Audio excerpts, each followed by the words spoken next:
果大环境真的像口口大哥说的，大盘会有修正压力，麻烦您要找一些业绩有值的好公司。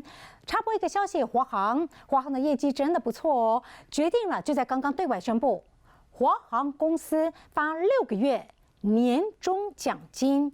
你看，就是要这样大气，你知道吗？年终发多一点点，同步还调高薪水呢，比照军公教调薪4% 哦。所以这个投信看一下，投信今天买超第1名就是华航了。说到了航空人才，我们台湾要培养。半导体人才更要培育喽，明哲请上来。整个中国大陆在半导体产业对台湾呢，追着台湾跑啊，急直追啊。所以呢，半导体他们追着我们跑，我们台湾的半导体世界 No.1， 怎么能够停在这儿呢？我们要加快脚步往前进的。你看人家进步多快，华为要盖晶圆厂，找上了台积电相关供应链，挖人才啦，买设备啦，谈合作啦，确实有些是有点压力的。因此呢，国发基金谢谢政府了，砸了5亿的钱支持4大半导体学院，依序是成功大学、阳明交通大学、台湾大学、清华大学。明哲您念辅仁大学，辅仁大学倍儿棒，辅仁大学还出那个奥运金牌，对不对？对，你们的金牌是举重女神郭婞淳。好，学妹呢，你知道吗？所以跟大家讲一下了，这2个新闻解读。好，首先我们先来看一下华为要建晶圆厂这个消息哦。那最主要是传出华为要携手这个中芯的子公司叫中芯南方，在深圳自建晶圆厂去做生产哦。但这一次的一个生产呢，因为没有办法取得这个 EUV， 也就是极紫外光的一个光刻机，所以它会以这个成熟制程为主。那成熟制程的一个应用，包括了像是电源管理 IC、微控制器、记忆体跟射频晶片等等。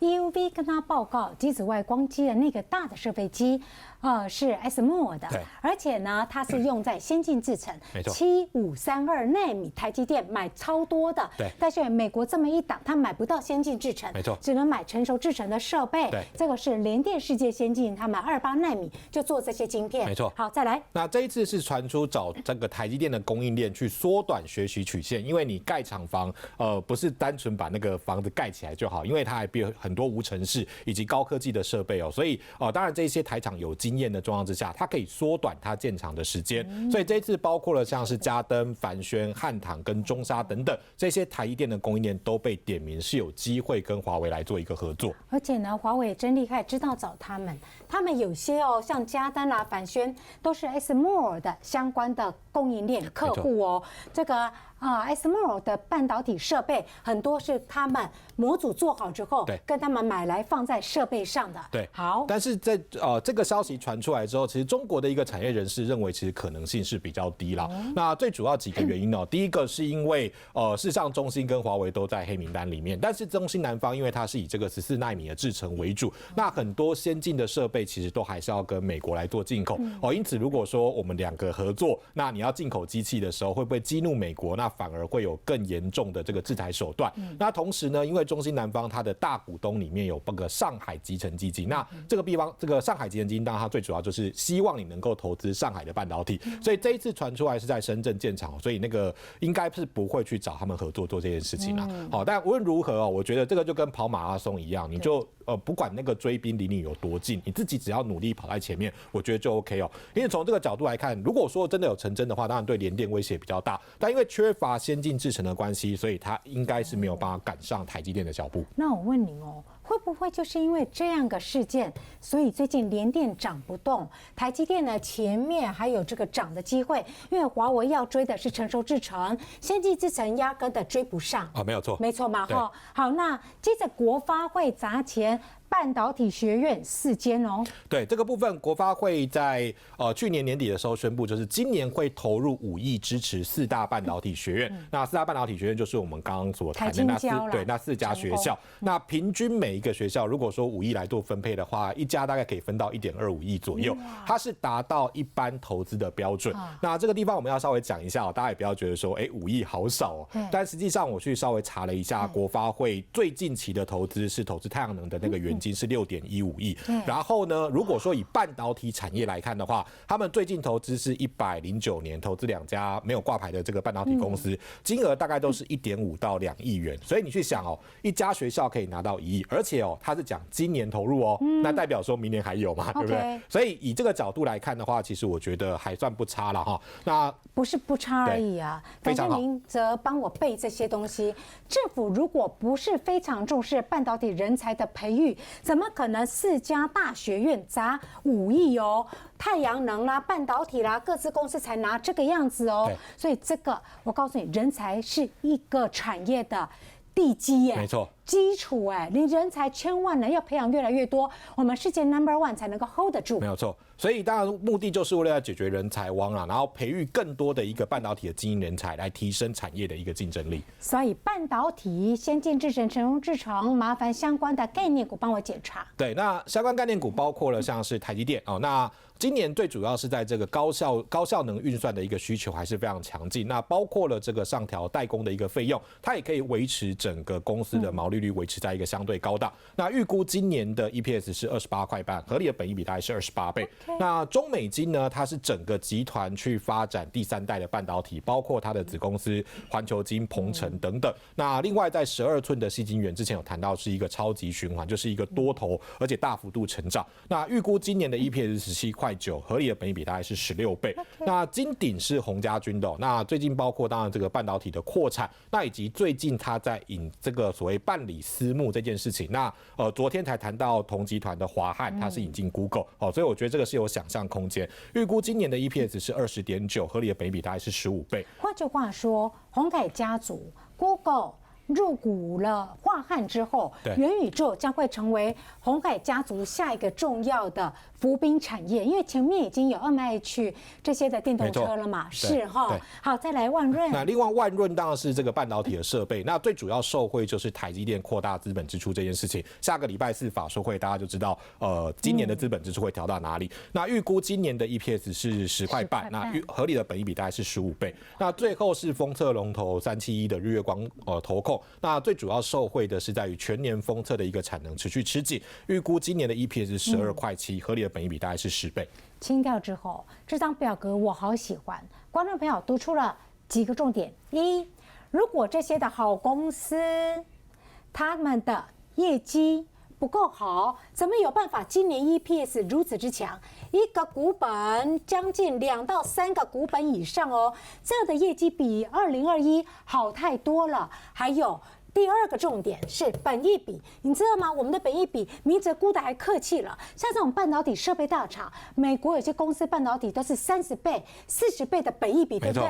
好，那清掉之后哦，读出弦外之音，我们开始算了，因为呢，本益比上次教过了，本益比就是呢股价除以该公司今年预估的 EPS， 对，所以呢目标股价呢很简单，把合理的本益比乘上 EPS 就搞定了。因此我们开始乘哦。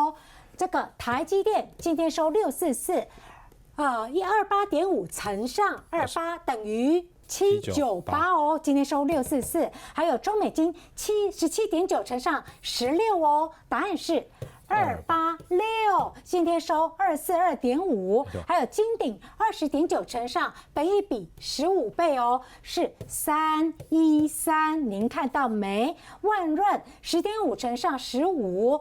157，今天136，还有这个日月光12块7乘上本益比10，到这127，你看今天收108喽，所以这就是目标股价，跟您做一下分享。所以明哲确认最后一件事儿，这些的半导体相关的指标公司，今年一整年应该还有长线期待吧？当然是哈，感谢明哲，非常谢谢您了。今天呢，为什么会做这一题？因为中国大陆追的速度实在是太快了。华为要建一座晶圆厂，找上了台积电相关供应链来进行合作。幸好刚明哲说得好，他买不到 EUV 极紫外光机，是先进制程的半导体设备，所以呢，先进制程它赶不上我们的台积电，但是呢，联电成熟制程的设备它买得到，所以赶得到我们的联电。因此呢，如果这件事情成真的话，对联电会造成威胁喽。可是呢，明哲说得好，管人家追我们追多快，只要我们保持一定的实力，二人才培养好，第三永远跟自己比赛，往前进步就没在怕的。谢谢政府砸了5亿元，国发会砸了5亿元，扶植了4大半导体学院，这些的人才只要能够培养好，台湾的半导体产业依旧能够在国际舞台发光了。相关的概念股呢，刚刚都已经把预估今年 EPS 跟合理本益比算了一下了，因为这个股价在这今天是压回，今年业绩期待性，我最喜欢这一个栏位喽。明哲讲，它是走长线的，不是给你短线进进出出。以上的结论，明哲正确吗？完全正确。感谢您了。进广告，回到现场之后，接下来来看今年。刚刚讲到了半导体，其实各行各业都会担心，到底今年呢有哪些变数啦、风险啦？没想到风险还颇多的呢。彭博列出了8大风险，德国之音点名5大威胁。风险跟威胁，我们该如何应变呢？有4个最危急，麻烦副院长带来独家说明白。今天呢是2022 1月6号。年初的开端，大家最想要知道的是，一整年呢，哪些的变数、哪些的危险或哪些的机会，我可以在这儿 control 住呢？副院长来，请上来。没想到今年2022，这个威胁还颇多的呢。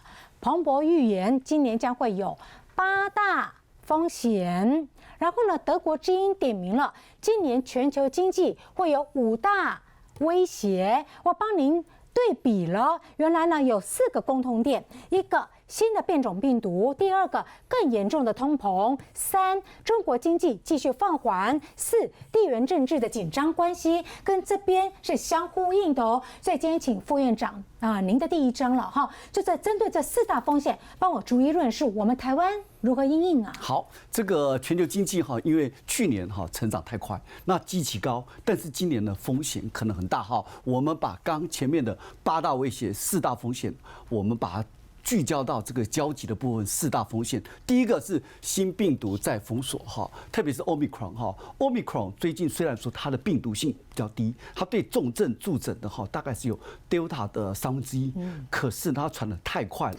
像美国在前2周12月的前2周，本来它大概只有几百个案例，一下增到5000个案例，恐怖是。然后就觉得，而且它很多航班都取消，所以会不会再封城所以 OECD 本来是把全球GDP 往上调整4.7到5.1，最近又把它下修到4.2%，全部都是 Omicron 影响。是。第2个就是一个通膨的威胁，通膨会变得更严重，因为美国的通膨呢，其实到11、12月份已经逼到7% 左右，然后劳工的薪水会不会跟着来调升？因为吃掉劳工的薪水，那劳工薪水调涨的话，通膨会更增加严重，美国的这个货币政策的紧缩就会更快。本来从3码，本来从2码到3码，本来从月底到6月到3月，都是一个。然后气候变迁，因为呢整个极力气候，比如说呢，一天就把整年的雨都下完了，到时候粮食呢就会缺，粮食欠收的话，食品价格也会攀升，这是第2个。第3个，大陆成长在趋缓，因为大陆本身呢。特别是这个 Omicron 加上呢，大陆本身有这个房地产的泡沫，所以需求是变差的。再来，它很多房地产的公司其实融资受限，因为它负债太多了。加上呢，地产危机，最近恒大的地产在香港的股市呢无预警的下市。所以呢，代表它的地产危机还在扩张。所以副院长问您我如果说2022的今年，中国大陆的 GDP 最大的风险性因子就是房地产，对不对？房地产对，这样说对是请小心了房地产在大陆的 GDP 是25%，甚至比美国那时候在雷曼兄弟的时候大概15%。1/4重哎。是好，第4个风险。第4个就是地缘政治的风险哈，这包括一些地理位置、国家安全跟产业的一些重要性，像比如说俄罗斯跟乌克兰，好，那他这边提到中国跟台湾哈，那包括封锁会不会武装犯台，这都是一个地缘政治的风险。那台湾呢，因为呢我们半导体很强，所以会重启半导体、智慧型的产业，包括手机、汽车、AI、5G，所以这都是一个新的风险。这4大风险，我先跟副院长要个答案。以您的专业看法，您觉得2022这4大风险是不是都会失控呢？还是有些是在可控的范围之内？哪一些？是像地缘政治风险，当然大家一般认为是几率很低，所以这个是可控的哦，不要过度担心。再来，那通膨大陆成长威胁其实是相对来说是严重的。好，所以这个是失控的哦。对，那通膨呢？通膨当然因为这个货币紧缩，如果通膨严重的话，货币紧缩，那货币紧缩当然对利率会上升，对这个股市、房市都会有一些影响。我懂了，打三角形。如果要控制通膨，收资金的手段要加快，反而伤了股市哦，跟经济。所以这个三角形，那这个可控吗？这个要看这个疫情的情况哈。所以最近我们等一下会讲说，它有4种不同的情境。因此呢，这个是打问号了，注意您提醒您注意了哈。第3个恐怕会失控，第4个呢反而不用过度 worry 了。好，往下走了，4大风险知道之后，对全球经济的冲击。第一个哈是新病毒在封锁哈，富裕国家会强化限制，冲击经济成长。因为现在人流物流哈最严重的情况下哈，其实呢最近这个Moody哈认为呢，美国第1季的成长从5% 下修到2%，这是最严重的影响。然后呢，最后还有一个是最近一个瑞银证券，它分析哈，如果 Omicron 失控的话，整个全球封锁的话，整个股市会下修10到15个百分点，所以这影响还蛮大。再来推升通膨哈，因为这个确诊，那原物料啊缺会塞港会更严重。再讲大陆经济会放缓，因为呢，大陆本来经济已经不好，在转型，加上这个目前这个广州、天津在封城，对，所以呢，整个经济成长会下修到5%，去年是8%。除了这个 Omicron 的威胁，还有一个通膨来。这个通膨哈，美国通膨持续至今，今年升息会提前。好，那第一个是大家认为说会升。今年会升息2到3码，明年会升2到3码，后年还会升2码。所以一开始升息的时候会有点心理效应。美国在次贷危机2007年其实连续17次升息。天哪！所以呢，升息到最后，比如说升到明年后年的时候，开始对股市就会有一些冲击。您不要轻忽这行字，副院长可是告诉大家，2022今年美国联总会启动升息之后，往后的3年。都在升息哦，到2024哦。OK， 因为它通膨真的很高，一路走升。OK， 好，那台湾呢，其实跟美国比较不一样哈。台湾其实虽然说是在上升哈，到2.84，11月的时候2.84，但是我们的核心物价扣掉油价，扣掉一些蔬果，其实台湾还在1.49，还在可控制范围内。所以台湾跟美国不太一样，但是呢，我们讲说食物跟交通费用大家都有感。为什么食物涨了30%，交通费用涨了将近7-8%？所以呢，其实老百姓是有感觉的。所以美国升息，台湾会跟进，只是速度跟强度不同。什么叫速度？就是美国升息的时候，美国可能比如说，如果是6月升息，我们可能同步或者晚一个季度，好，晚一个季度，可能9月升息。那这个强度也不同，因为美国通膨比较严重，台湾没有那么严重，所以美国可能升1码，我们可能升半码。对，刚刚副院长说，美国通膨比我们严重太多了，所以他当然要提早升息。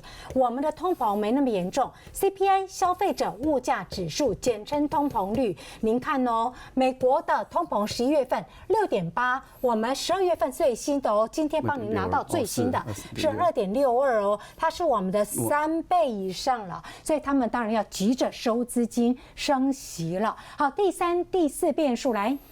第3个是大陆成长趋缓哈，大陆其实在这个几个结构转型、能耗双控、皇室泡沫，还有共同富裕、平台反垄断哈。所以呢，其实大陆的经济看起来是变差的哈。那这个从大陆的一些预测机构哈，包括高盛、摩根斯坦利，大概去年大概都是8% 左右，哇！可是今年都下修到4.8好到5.5左右。你看平均掉都3个百分点。是，所以呢，大陆怎么会影响全世界？它经济下修，第一个，它的供应链，因为我们讲说人耗双控，对，它可能供应链会影响到，好，那会把这个通膨呢输到全世界，这是第一个。第二个呢，大陆因为整个 housing bubble 就是房地产的泡沫，它的财富所得在下降，它的需求会减少，对全世界的一些奢侈品、消费品，特别是消费性手机，也会有一些不同。讲白话一点，中国大陆呢是全世界第1大、最大的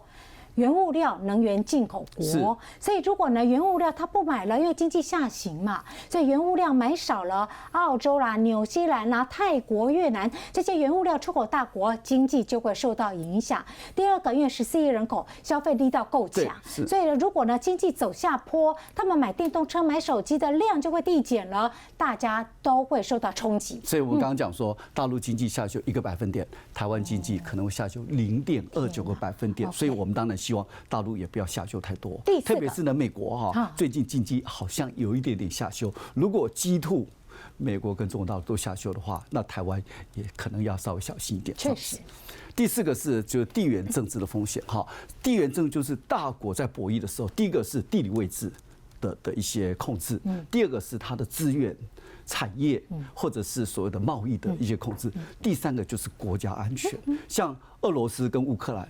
指的就是它的，因为威胁到欧盟国家的国家安全。没错。好台湾当然跟大陆之间，台湾有2个，因为第一个我们的地理位置太重要了。为什么？我们是第一岛链，大陆在这里。对。好，所以呢，从这个冲绳、台湾好到菲律宾、越南。对。第2岛链指的是日本关岛，第3岛链当然比较远一点，就阿拉斯加跟这个所谓的这个纽西兰。对。所以台湾在最接近大陆的第一岛链，所以地理位置非常重要。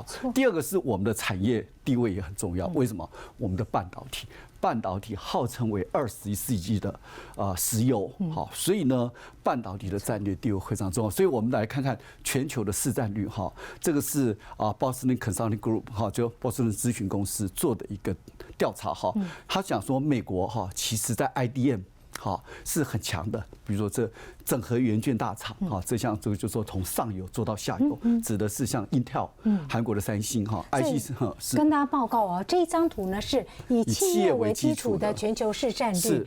美国在哪些的产业别比较强？它比较领先，占比市占率是高的，就列红色哦。好，所以美国除了 IDM 之外，还有 IC 设计也很强，很高哈。代工它呢，它不如台湾哦。封测也比较不如台湾。EDA 这就是电子的辅助设计，这是呢用来做 IC 设计的一个 tool 一个工具，所以呢会提高 IC 设计效率。它事实上全世界掌握了70%，IP 就是一个制裁权，细制裁的部分。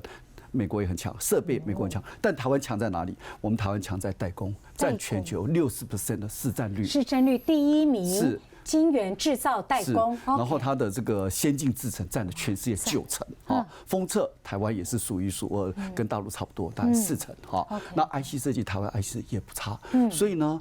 因为台湾的战略地位特别重要，所以我们台积电才是一个真正的护国神山。那再来呢？当然就是说，两岸会不会有一些冲突？哈，这个是因为大陆哈，其实最近的和平大战略是没变的，就是说大陆对台湾现在还是一个大战略，我们要看它大战略会不会大。好，第一个我们要看一些小的 signal 讯息，比如说 ECFA 大陆还续签的时候不会撤销的时候，表示大陆还是善意的。那如果说将来比如说两岸的观光恢复，或者是小三通恢复，代表大陆呢是硬的更硬，对官方很硬，但对民间还是软的。不过最近很多人讲说，那对台湾的那个我们的一些内需厂，最近有一个人被罚了20亿，那是对内需的。但是呢，他对鸿海，对这些。台湾的制造厂还是很吸引，所以表示对台湾的和平战略是不变的。所以从这小 signal 看，台湾，所以我们两岸之间保持一些和平交流，比较不会有一些擦枪走火，也是一个正办比较好的方向。哇，感谢副院长讲的超级赞，要不是副院长留了这一段结语。我们还颇担心的，2022会不会有个万一呀？不怕一万就怕万一。好，副院长，非常谢谢您了，请回座。变数可多了。2022，请大家不论是在投资、应对、生活、经济领域的判断，都要注意风险跟威胁。原来呢，大家在乎的不外乎这4大风险。这4大风险呢，因为新病毒 Omicron 会不会让全球经济再紧绷、再封锁？不要以为不会哦，不然干嘛 GDP 会下修？通膨威胁，美国比我们来得更加严重。中国大陆 GDP 的下行风险最大的隐忧来自于房地产、地缘政治的风险。当然呢，美中还有中台都是相同的。那怎么看待呢？这个前2个新病毒的再封锁，还有通膨的威胁，通膨威胁更加的重要。美国的通膨率比我们大更多，因此呢，它的升息速度才会时间提早，可能6月份提早到3月份，本来2码，现在变3码喽。而台湾的通膨率今天最新的是2.62%，所以我们很有可能比美国联准会，如果是6月份，我们可能晚1季。9月份，它升1码，我们可以升半码，0.125，就是这样尾随步调。往往他们升，我们是会跟的喽。第3、第4个变数，大陆经济这个趋缓，不要以为冲击小。你看，它如果 GDP 下修1个百分点，我们会冲击减了0.29个百分点呢。地缘政治，所幸呢，现在看起来很紧绷。刚副院长说，至少 ECFA 他还愿意跟我们继续执行到2022，今年还是有的。所以呢，对台湾现在保持是和平战略不改变，但是很多不间断发生的讯息，我们天天都要盯着看喽。以上的结论，请问副院长正确吗？完全正确。感谢您了。进广告，回到现场之后，接下来呢，带给您也是非常正确的。大盘今天重挫，您好害怕，对不对？正所谓的跌时重值，建成说元月行情依旧看得到，而且呢，双低一高仍旧握有元月行情的天下，低基期。低价格，去年高获利哦，哪些标的找出来？麻烦再帮我上下半框。大盘今天呈现了重挫，好多人今天在想说怎么办？历史新高没见到了，大跌了132点，苦哈哈的，好难过。不，建成请上来。建成私下跟我说，瑞涵啊，如果跌的时候，这是买好股票的关键时刻，因为元月行情依旧存在，而且呢。主角就放在2低1高，2低1高，低基期、低股价，去年高获利，请告诉我为什么您是这样的看法呢？好的，我想这个去年1年已经过去了，但是我好委屈哦，股价都没涨到。那新的1年一开始呢，我当然呢，我要反映我去年的获利，搞不好有高殖利率啊，低本益比啊，低的股价净值比，所以呢，股价没跟上，这是第一个。去年没表现，今年好的开始是成功的一半，我做啥不昂眉吐气呢？对， okay 所以股价没跟上，我受了委屈了。另外一个呢，最近不是刚刚华航发6个月年终奖金，对不对？超开心的，很多企业去年很赚钱啊，对，很多上班族小资族领了年终啊。如果领年终还是不满足，我就买一些低价股啊。对呀，我赚差价，赚红包。红包自己赚了。对，好，所以呢，这2个会造成了低基期、低价股，还有去年高获的股票往上走高。请问一下，你的那个低价有没有界定在几块钱以下？有，这边有写低价50块钱以下。哎呀，我就是要找这个啦。对对对，一张如果你看哦，50块一张是5万块，5万嘛，哈。所以呢，如果今天呢是10几块、20块，1万、2万买得到，对，大家都可以的。没错。OK 好，这个低价段还有个低基期嘛。好，我选低基期的价值被低估，包括了股价净值比偏低，或者是去年的一年的涨幅比大盘还要差，甚至还是跌的。我又有赚钱哈。高获利的部分呢？去年大盘涨幅大概多少？23.66%。观众朋友，我们就算24% 好了。如果呢，去年大盘涨24%，我去年才涨14%，那我当然就委屈啦。对，而且我还大赚钱呢。没错。好，继续。好了。高获利的部分呢？去年我们现在公布前3季嘛，去年的前3季获利要成长超过30%，赞算高成长了吧？对呀获利我讲的是获利，不是营收对，或者是还有转机性，它是亏转盈的。开始以前是亏钱，开始去年前3季是开始赚钱了，有一个转机性增长，我认为这就是2低1高的选股标准。为什么建成要强调我是获利哦，不是营收哦？跟您报告，这根棒子卖100块，然后我卖100根的棒子，收到的钱这叫做营收。可是我的棒子软木塞啦等等，那是跟明哲叫货的，这成本要扣掉，扣掉的成本就是纯粹赚的获利哦。所以获利要成长3成，实属难得呢，很难得。好，所以买盘是谁呀？最近看起来呢，这些2低1高股票呢，包括了法人也有在买，哇，尤其外资哦。投信有一些，还有内资的主力 ，OK， 还有刚才讲的小资族就是散户，这领了年终红包，有些是12月底就领的啊，有些公司不一样，就领了，这些就开始投入了。12月底这个年初就是那个长荣啦，对，然后那个阳明就是像跟我们差不多时间，对，所以呢，不要小看散户哦，蚂蚁雄兵啊。对。散户蚂蚁雄兵，主力大户都大咖，法人买的这些呢，都主攻3股力量，主攻元月行情，买2低1高，来往下。所以呢，哪些吻合条件的？我挑的还蛮久的哈，不好挑，因为各个都要吻合嘛哈。先直走哪些标的？有第一个晋鹏 PCB 的 NB 的人保，汽车的裕隆，还有化工的长兴，还有工程的中鼎。好。低基期到底是哪些定义？它达标了，还有赚钱赚在哪儿？然后低股价，你看都是50块钱以下，从这检查。好，我刚才低基期有2个条件，就偶尔2个都可以，有些是 and 哈。你看去年的涨幅，晋鹏涨15.8%， OK， 人保涨16.9%，裕隆还跌了10.7%。裕隆是有电动车的，对，他刚刚卖去鸿海集团的，对，没有错，他跌了。鸿海电动车要跑了呢，对，600多辆，对啊，600多辆的客运要跟他换，跟他买的，去年还跌的，对不对？长兴化工只有涨10.8%，中鼎跌了2.6%，去年大盘涨了23.66%。您看都输大盘，输这么多，今年等待扬眉吐气呢。股价净值比，好，股价净值比来看呢，像晋鹏只有1.1倍，人保1倍，裕隆0.9倍。长兴虽然2.1倍，还有中鼎1.8倍比较高，但是他们符合另外一个条件。